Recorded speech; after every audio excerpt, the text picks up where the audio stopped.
Oui, alors un petit peu de philosophie politique. Un collègue a dit, mais quel problème ça vous pose qu'on évalue le point, parce que c'est ce qu'on compte faire, ce que nous a confirmé le rapporteur, par rapport au revenu moyen, plutôt que par rapport au salaire. Bien. Nous... Oui, ben, je vais vous répondre. Le revenu moyen, c'est une division abstraite à laquelle aucun d'entre nous ne participe. C'est la somme des revenus et on divise par le nombre de personnes. Ça va du multimilliardaire au clochard, en quelque sorte. Et on divise. Ni vous, ni moi, ni personne n'a la moindre prise sur ce paramètre. Le revenu médian, ce sont les salaires. Pour l'essentiel, 90% des salaires. Par conséquent, ce qui se joue, là, nous avons tous une prise dessus. Parce que c'est le niveau des cotisations, c'est le niveau des salaires. Et qu'est-ce que le niveau des salaires?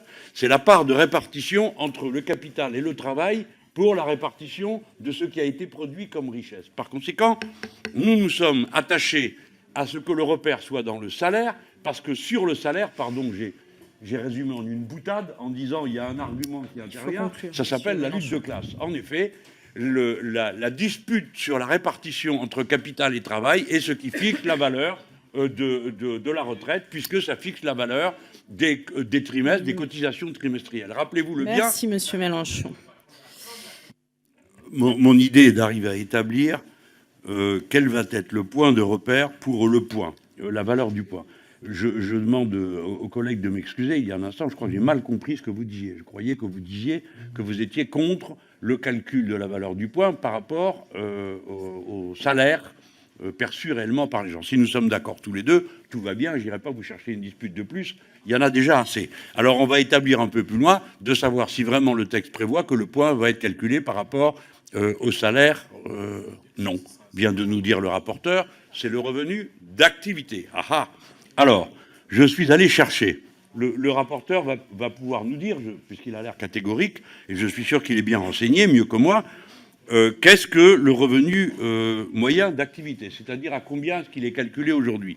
Parce que nous connaissons le salaire moyen, ça on le connaît, 3 000 €. Il est moyen et pas médian. Moyen parce que ça va depuis la paye du toubib à celle du fonctionnaire de catégorie C. Nous connaissons le revenu moyen d'activité. Alors celui-là, alors tout à l'heure je vous ai dit 3 000. Là, le revenu moyen d'activité, 3 440. Mais ça, c'est que pour les indépendants. C'est pas pour les autres, c'est pas calculé dans le même ratio.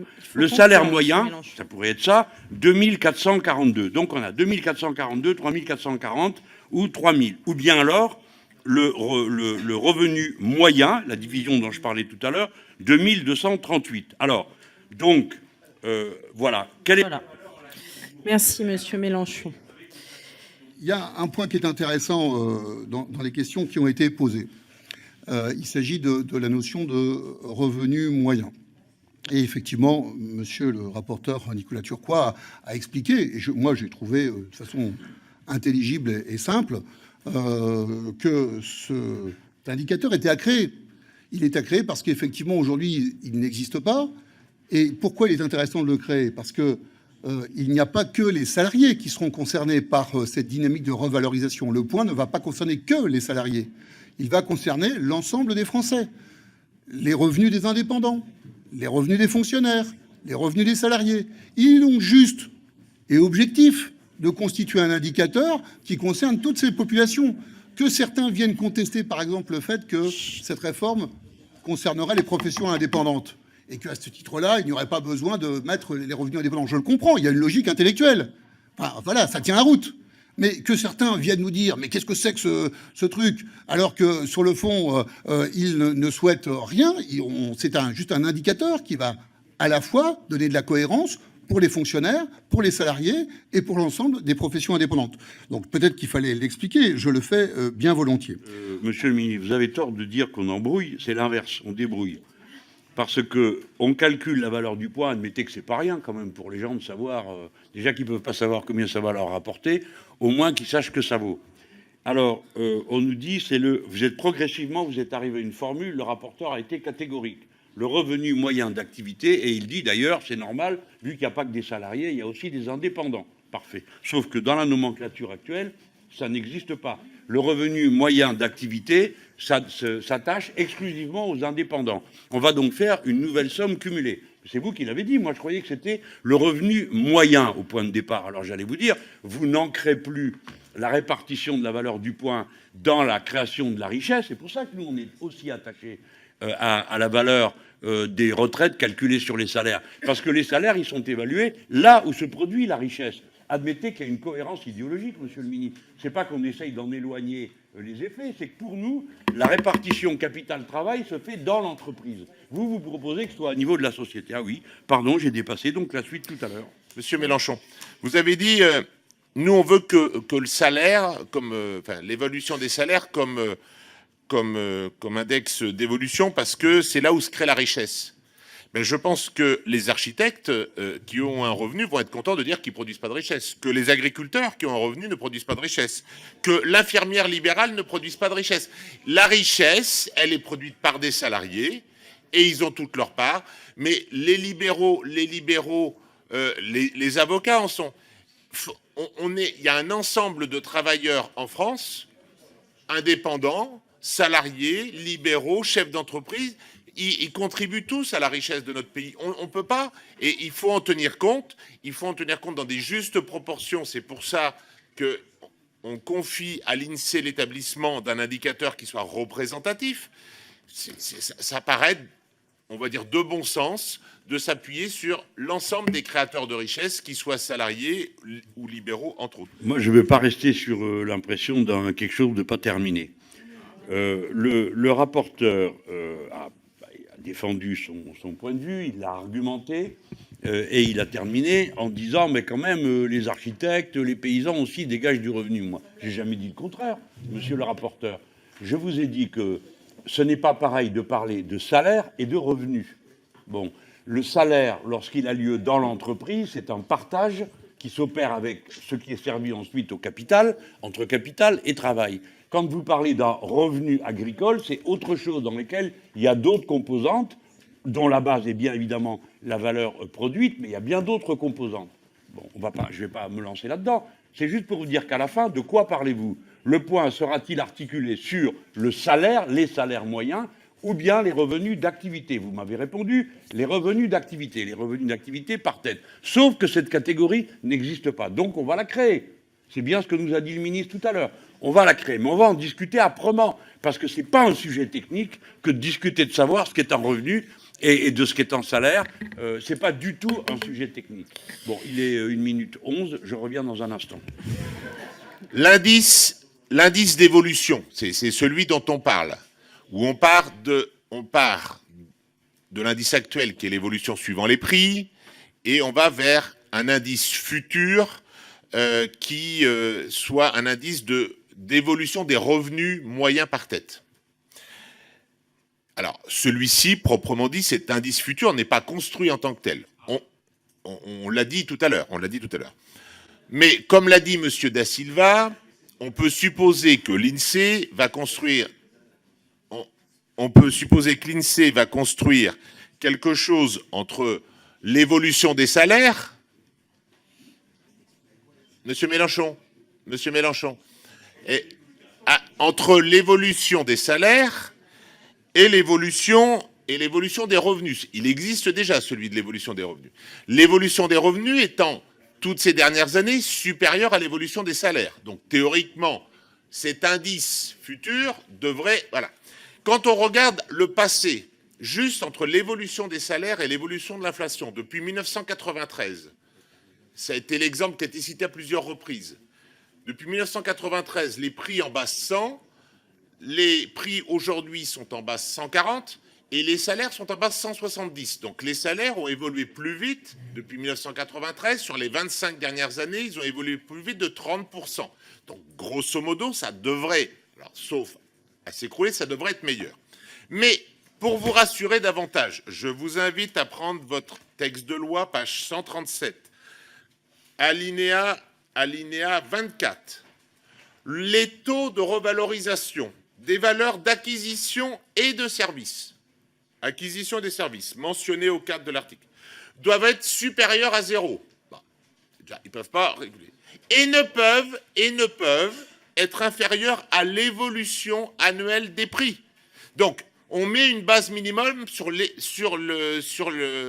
l'inflation. Donc, au minimum, la ceinture de rappel, c'est ce qui existe déjà. Donc, on peut pas vous flouer sur cette histoire. On l'a écrit, c'est dans le projet de loi. Voilà, donc à un moment donné, il faut qu'on étudie chaque article à sa place. Parce que là, on refait, c'est fort intéressant les discussions qu'on a. Mais on fait tout le texte.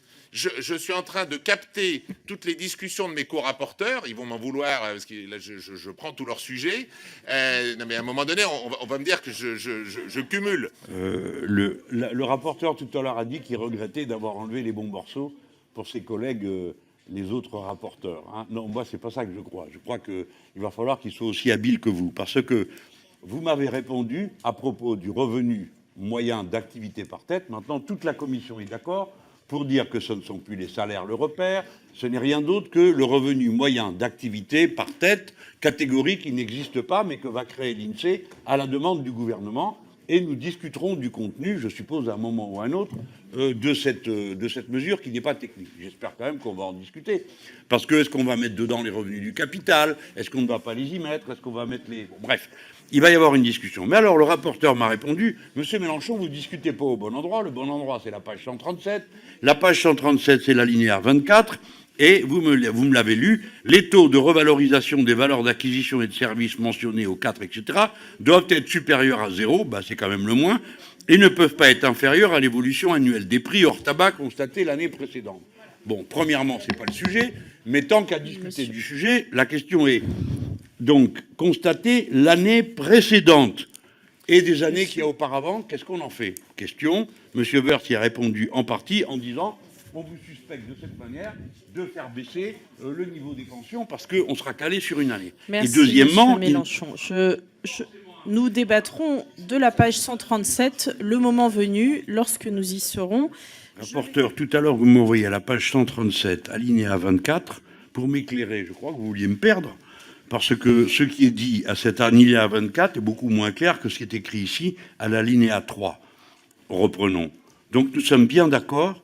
Ce sera un revenu moyen par tête, mais personne ne sait en quoi ça consiste. On aurait pu le dire dès le début, c'est écrit là.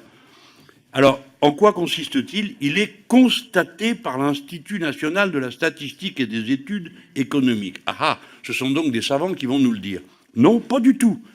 Car les modalités d'évaluation seront, elles, déterminées par décret en Conseil d'État. Alors en France, c'est le Conseil d'État qui décide comment la répartition se fait entre capital et travail, comment la richesse produite se répartit entre ceux qui sont actifs ou inactifs. Alors, pardon, mais alors, pour le coup, c'était bien à nous de le faire, comme législateurs, et pas à une autorité administrative. J'ajoute que vous avez vous-même lu, rapporteur, que le Conseil d'État dit « Arrêtez de me poser des questions sur des sujets aussi précis que ça, parce que c'est pas mon boulot, précisément. Vous êtes en train de faire le contraire, et je termine. Chacun des taux de service et d'acquisition doit être supérieur à 0. Vous savez que supérieur à 0, c'est de 0 à l'infini, ça en fait un paquet, y compris entre l'évolution annuelle des prix hors tabac et l'évolution annuelle du revenu moyen par tête. Bonjour la précision. Pardon, je suis obligé de vous le dire, rapporteur, parce que vous plaidiez la précision il y a un instant. Non, c'est absolument confus. Donc on a bien entendu l'intervention du président Mélenchon et l'intervention du président Éric Woerth. Voilà, il y a eu déjà beaucoup d'échanges là-dessus. En fait, ce que je comprends du souhait du rapporteur, c'est de préciser que ça renvoie à l'activité. Bon, effectivement, on a bien vu, même dans des échanges un peu hors micro d'ailleurs, qu'avait Gilles Carrez avec le président Mélenchon, que ça pouvait faire l'objet d'une réflexion. L'idée quand même, c'est qu'on a aujourd'hui un indicateur qui existe à l'INSEE, c'est les salaires. D'ailleurs, on a dans l'étude d'impact, je regardais dans l'étude d'impact, c'est la page 319, un graphique qui montre la dynamique des salaires par rapport à l'inflation. Et d'ailleurs, si sur le fond, cet indicateur est plus dynamique, c'est même reconnu par tout le monde, y compris les législateurs précédents, parce que c'est bien pour ça qu'il a été sorti de l'indexation des salaires portés au compte, puisque les salaires portés au compte sont maintenant sur l'inflation et plus sur les salaires. C'est bien qu'il y avait un effet plus dynamique des salaires. C'est en tous les cas ce qu'on a pu constater depuis 1993 en matière d'équilibre budgétaire sur les retraites. Donc nous proposons de revenir à cette notion d'indexation sur les salaires, mais il faut aller plus loin, parce qu'il n'y a pas que des salariés dans ce système universel. Il y a aussi, on l'a dit, des fonctionnaires, il y a aussi, on l'a dit, des professions libérales, des indépendants. Donc il faut bien que nous ayons un nouvel indicateur composite de tout cela qui parle aux revenus de l'ensemble de ces populations. Si je ne suis pas l'INSEE, donc je ne vais pas me prononcer pour l'INSEE, mais regardons objectivement, je crois qu'on peut tous regarder les choses 2 minutes. Les salariés, c'est 70% des actifs en France. Les fonctionnaires, c'est 20%. Les professions libérales indépendantes, c'est 10%. Donc j'imagine que l'indicateur qui va être constitué par l'INSEE sera un indicateur composite pour ces 3 familles et qui puisse, on voit bien, avoir une dynamique. Et de toute façon, la dynamique des salaires qui composent, si on faisait un agrégat, 70% de l'indicateur global des revenus, on voit bien que c'est cet indicateur-là qui pèsera vraisemblablement le plus sur ce revenu moyen par tête d'activité que vous proposez, monsieur le rapporteur, et pour lequel j'ai un avis favorable. Oui, il me semble, Madame la Présidente, que la procédure, c'était qu'après l'intervention du ministre ou du rapporteur, on peut intervenir en discussion générale. Bon, si ça change en route, ok, mais il faut, on ne peut pas dire c'était normal. On a l'impression que vous êtes embarrassé. Moi, personnellement, je m'en réjouis parce que, vous savez, un parlementaire, il peut passer des heures à discuter sans toucher du doigt l'efficacité de son discours. Je vous ai posé une question sur le revenu d'activité. Je suis très surpris que le rapporteur l'ait oublié, parce que dans ses premières explications, il n'a pas idée de ce revenu d'activité moyen par tête. Et en effet, ça n'existe pas. Donc ça va être créé. Là-dessus, le ministre, premier embarras, vous mettez je ne sais combien d'intervenants, et à la fin, pour nous dire, écoutez, on ne sait pas. Bien sûr, vous ne savez pas, c'est écrit là, dans cet alinéa, constaté par l'Institut national de la statistique. Le ministre dit, on peut penser que l'INSEE, on peut supposer que l'INSEE va nous donner un bon indice. Ah, mais pas du tout, monsieur le ministre, lisez votre texte, c'est pas l'INSEE qui va le faire, c'est le Conseil d'État. C'est pourquoi je termine en vous disant qu'il est extraordinaire que des législateurs confient à une autorité administrative la question de savoir si les revenus du capital et ceux du travail sont égaux au moment d'évaluer la valeur d'un point. Si on y met les revenus du capital, vous allez voir le bond en avant que va faire la valeur du point, et vous allez vous poser la question de savoir comment vous réalisez l'équilibre. Bien. La notion d'activité est plus large que la simple notion de salaire. Au cours de la vie, on peut avoir des périodes en tant que libéral, on peut avoir des périodes en tant que salarié, et il nous semblait intéressant de l'intégrer. Et comment va faire l'INSEE ? Ils vont faire comme ils font d'habitude, comme ils font un indicateur agrégé. Ils vont utiliser des indicateurs qu'ils connaissent, les prix, le revenu, et ils vont proposer une répartition de cet indicateur avec des proportions, et ils vont modéliser ce que ça peut donner au vu des années passées, et un élément, à un moment donné, l'index va être choisi. C'est comme ça que ça se construit. Il en existe de nombreux pour calculer l'index de la construction des prix, les prix à la construction, excusez-moi. Il y a tout un tas d'indices qui existent par l'INSEE, qui sont publiés, et il ne me semble pas que l'INSEE soit remis en cause dans l'objectivité de ce qu'elle construit. Donc, défavorable sur ces amendements-là. Exactement. On parle non seulement de 330 milliards, mais de la vie de millions de gens qui vont être rémunérés au moment de la retraite par des points. Ces points vont être calculés d'après un certain nombre de critères. Et là commence une série de changements qui ont de l'importance, dont on ne comprend pas les motifs. Premièrement, le rapport Delevoye dit c'est salaire moyen. De salaire moyen, on passe à revenu d'activité. Je vous interroge et vous me dites que ça a l'air d'aller de soi. Non, il y a déjà un premier changement. Deuxièmement, je vais vous faire remarquer que revenu d'activité n'existe pas. Vous dites, si, c'est quand on agglomère les salaires et les revenus des gens qui n'ont pas des salaires. Je vous dis peut-être bien, mais ça n'existe pas en statistique. Bien, vous en convenez, au bout d'un moment. Et pour terminer, le ministre dit, on peut supposer que l'INSEE nous fera un bon indice. Et moi, je vous redis, pas du tout, c'est pas l'INSEE qui va le faire, c'est le Conseil d'État. Sur ce point, vous ne m'avez toujours pas répondu, mais moi, je vais de question en question, me demandant comment tout ça a été mis au point et quelles sont vos intentions réelles à la fin du compte. Et puis aussi, j'en profite pour interroger le Conseil d'État. Alors, il fait un très long avis, il donne son avis, c'est normal, on le lui demande. Ça ne veut pas dire qu'il faut le suivre, mais on le lui demande. C'est la procédure républicaine. Et alors, dedans, il n'a pas lu qu'on lui demandait de calculer le revenu moyen d'activité en France, c'était quand même pas n'importe quoi comme nouvelle attribution, Merci. tranchée entre capital et travail. Eh ben non, il n'en dit pas un mot. À décortiquer virgule par virgule, on perd le sens global et la vision globale. Mais qu'est-ce qu'on peut voir là-dedans? Le décret en Conseil d'État fixera les modalités de ce revenu d'activité tel qu'il vient d'être amendé et précisé par le rapporteur. Le député Mattei a précisé qu'il y avait déjà des dispositions légales qui expliquent ce qu'il en est. Je vous ai donné comme précision que pourquoi, sur le fond, il n'y a pas de polémique. Tout le monde connaît le salaire moyen par tête. C'était ce qui était utilisé jusqu'en 1993 pour faire évoluer les salaires portés au compte. Donc il n'y a pas de révélation en la matière. Ce que je vous ai expliqué tout à l'heure est toujours valable. Il n'y a pas que des salariés, il y a des fonctionnaires, il y a un SMTP fonctionnaire, un CMTP salarié. Il faudra prendre en compte les revenus des professions libérales et indépendants. Donc on aura un indicateur aggloméré qui sera précisé et donné en décret au Conseil d'État. Et c'est bien l'INSEE, organisme indépendant, qui le produira tous les ans. Et donc on a la même assurance que ce revenu d'activité moyen par tête sera fait de façon indépendante et professionnelle que les SMTP actuels, les salaires moyens par tête, fonctionnaires et salariés. C'est tout. Il n'y a vraiment rien d'autre que ça. Je pense qu'il faut éteindre la polémique et avancer un petit peu sur autre chose. Il y a rien d'autre que ça. C'est du revenu d'activité. C'est précisé, comme l'a dit le député Mattei, déjà dans d'autres dispositions légales. Désolé, mais on va y revenir. J'ai parfaitement compris, monsieur le ministre et puis collègue Mattei. Mais vous, monsieur Mattei, vous arrangez pas les affaires. Vous dites la définition, elle existe déjà. Ben non, précisément. Elle n'existe pas puisque c'est prévu, page 65, article 9, alinéa 3, que cette revenu moyen par tête sera constaté par l'Institut national de la statistique selon des modalités de calcul, donc elle n'existe pas, déterminées par décret en Conseil d'État. Non, non. L'Institut national de la statistique et des études économiques utilisera les décisions du décret en Conseil d'État pour faire l'appréciation, pas pour fixer l'indice. Alors, après, j'ai parfaitement compris, rapporteur. Quand même, on a un minimum de culture. On sait ce qu'est le revenu médian, on sait ce qu'est le revenu moyen, on sait ce qu'est le revenu moyen, mais tous ces mots ont un sens très strictement défini.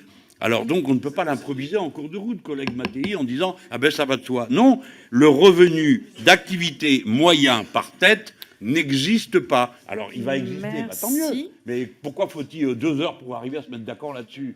Merci, monsieur Mélenchon. Que l'indice évoqué de revenu moyen par tête doivent être précisés, je l'entends.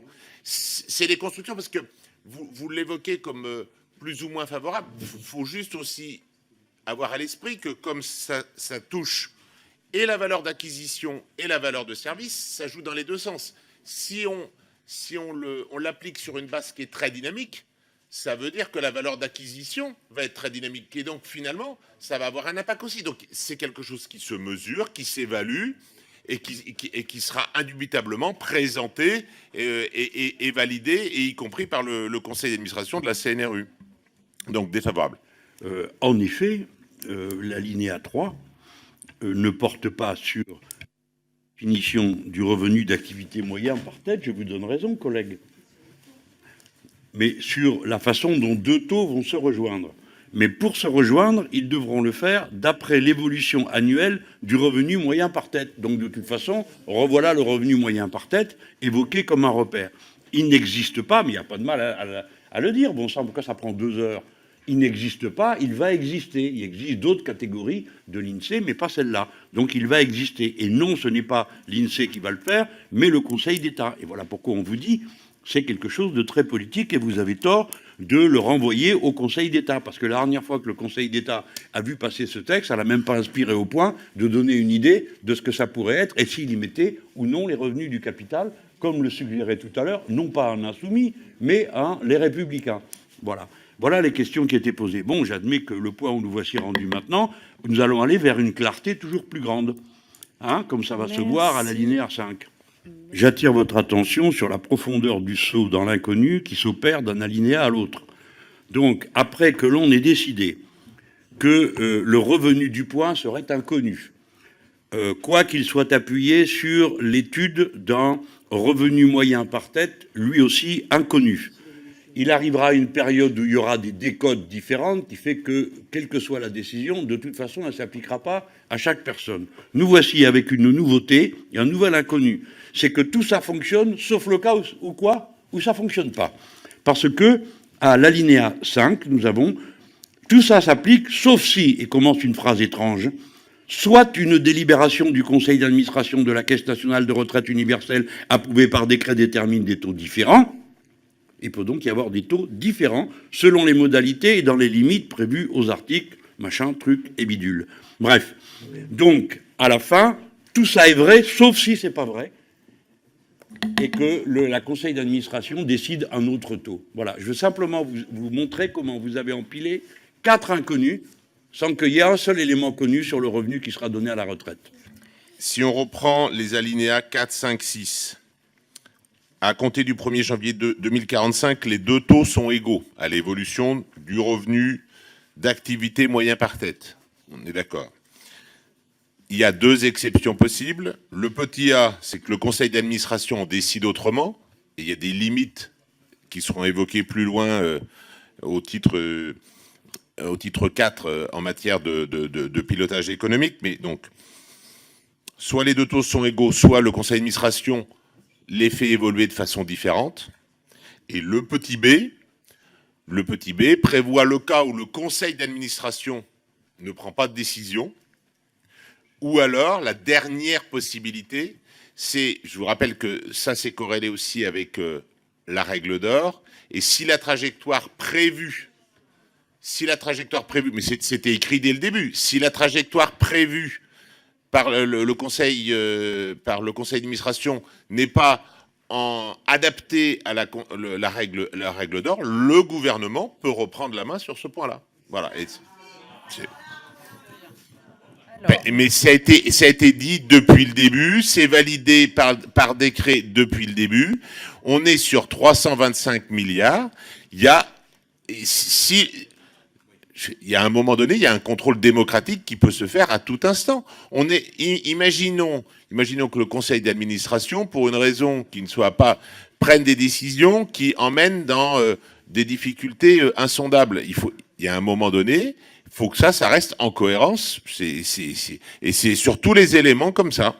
J'essaye de récapituler parce que c'est nécessaire de le faire de temps à autre. Donc, les gens achèteront un prix qui n'est pas connu, des points qui leur seront ensuite restitués à un niveau qui n'est pas connu et qui sera évalué d'après un revenu moyen d'activité par tête inconnu, à moins que ce soit modifié par une délibération du conseil d'administration pour des motifs inconnus, ou bien que, comme celui-ci n'a pas délibéré, le gouvernement, pour des raisons inconnues, déterminera un décret fixant un revenu, une retraite de niveau inconnu.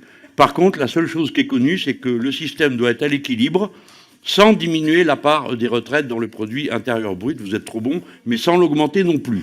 Ce qui signifie que, comme il y aura plus de monde, le point vaudra moins, et ça, c'est tout à fait connu. Et ce qui est également connu, c'est qu'on dira aux gens, responsabilisez-vous, allez acheter des bons dans les fonds de pension pour garantir votre revenu d'avant, parce que de toute façon, notre système ne vous dit pas quelle sera la valeur de remplacement de la retraite par rapport au revenu d'activité moyen par tête, qui lui aussi est inconnu.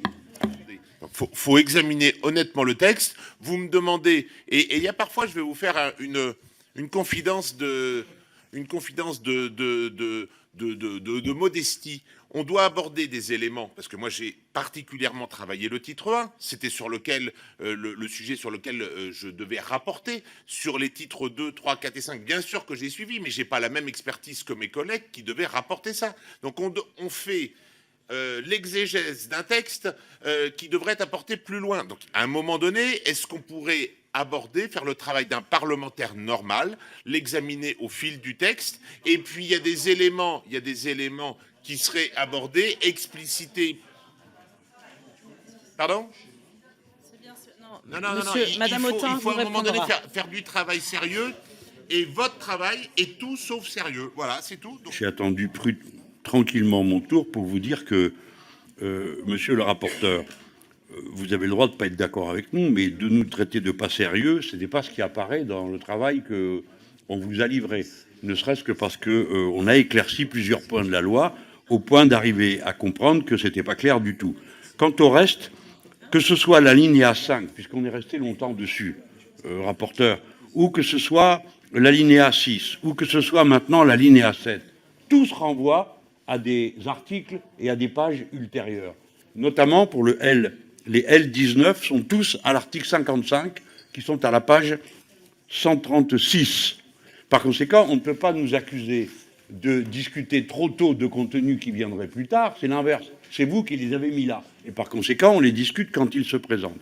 Enfin, pour ce qui est de l'équilibre immédiat du système de retraite, imaginez-vous que des crises financières, il y en avait une tous les 20 ans au cours du XXe siècle. Maintenant, il y en a une tous les 10 ans. Si vous obligez à l'équilibre immédiat, vous poussez le système dans la faillite. Immédiatement, vous vous privez d'un amortisseur des plus importants contracycliques pour équilibrer une économie après un coup de crise.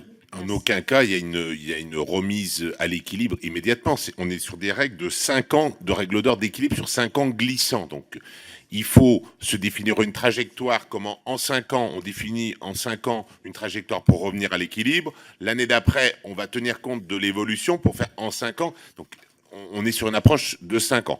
C'est un élément de discussion. Moi-même, j'ai pas des idées arrêtées. Le ministre on pourra évoquer ultérieurement entre cette notion de 5 ans qui est liée à la durée d'un quinquennat, bien sûr, ou une notion plutôt autour de 8 ans ou 10 ans qui est liée à un cycle économique. C'est des éléments qui peuvent se discuter. La constitution de réserve, c'est des éléments qui pourraient se discuter. On est sur la constitution d'un système qui doit être le plus résilient possible. Donc après, qu'il y ait des éléments d'adaptation, moi je peux l'entendre. Pardon, j'ai entendu quelque chose d'extrêmement important de la part du rapporteur. Il dit, au fond, ce débat-là est ouvert. Évidemment, moi je condamne la loi et je vais la combattre. Vous avez dit le débat est ouvert sur la manière d'équilibrer les comptes et vous avez évoqué les 5 années glissantes en disant, Monsieur Mélenchon, vous exagérez, on ne va pas régler à l'année même, on sera sur 5 ans glissants. Et il y a, alors évidemment, comme je combats la loi, je ne vais pas vous donner raison, mais je suis obligé de vous dire que la vérité, c'est quand même qu'il y a eu une crise financière tous les 10 ans depuis l'an 2000. 2000, la bulle Internet, 2001, l'Argentine, 2008, les subprimes, 2010, l'euro, et ainsi de suite. Par conséquent, on sait qu'on prend des chocs. Au moment où on prend des chocs, la question est de savoir alors, pourquoi on prend des chocs aussi violents. Eh bien, parce que nous avons une économie financière qui surplombe l'économie réelle dans des conditions qui n'ont jamais été observées jusque-là dans le passé. En 2016, on en était à 5 000 milliards d'échanges quotidiens, c'est-à-dire 115 fois le montant annuel du commerce international par jour. Donc vous vous rendez compte de la masse qui nous surplombe. Bon, merci, monsieur Mélenchon. On termine en ajoutant un élément de confusion de plus. Après le point à valeur inconnue, le retour du point à valeur inconnue, d'après un revenu inconnu, et en l'absence de décret qui rendrait l'affaire inconnue, et la décision d'un conseil d'administration prise pour des raisons inconnues, voici que, si rien de tout ça n'a lieu, une délibération énonce les motifs pour lesquels la décision ne peut pas être approuvée, c'est-à-dire rend le tout à son degré extrême de confusion. Le rapporteur a dit « Ah mais ça c'est seulement pour permettre que les comptes soient d'équilibre ». Après quoi il m'a dit « Je reconnais que les comptes peuvent ne pas être d'équilibre parce qu'il survient des crises financières et alors on aura 5 ans pour lisser ». Ce qui veut dire que pendant 5 ans, à toutes les inconnues déjà citées, s'en ajoute une autre, ce que sera pour finir la valeur réellement acquise de ce point à la fin de la période d'inconnu.